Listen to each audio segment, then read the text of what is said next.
Баршаңызға сәлем, менің каналыма қош келдіңіздер.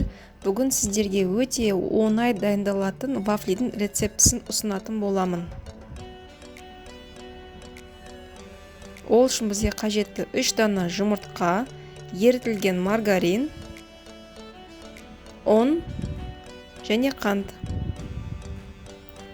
Ең алдымен жұмыртқамызға қантымызды және маргаринімізді салып араластырып аламыз.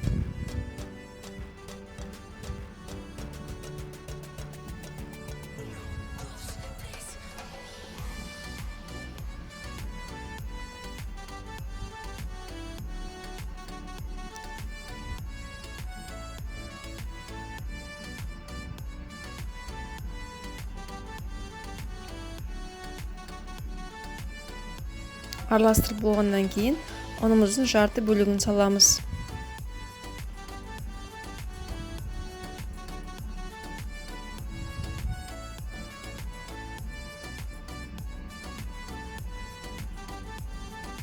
Және қалған бөлігін араластырып болған тағы саламыз.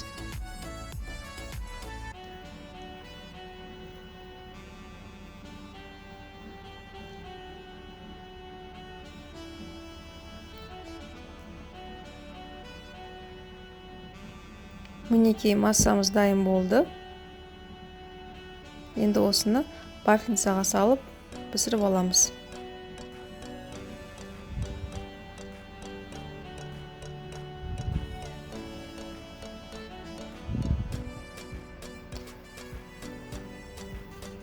Бір қасықтан аздап салып қамырымызды пісіреміз.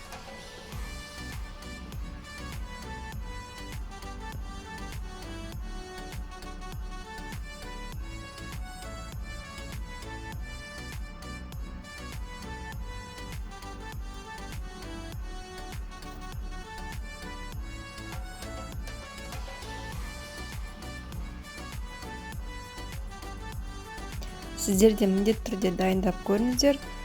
Өте оңай және балаларға 100% ұнайды. Менің каналыма тіркелуді ұмытпаңыздар. Алда әлі көптеген жақсы рецепттер, қызық рецепттер болады. Сіздеріңізге сәттілік тілеймін. Келесі кездескенше.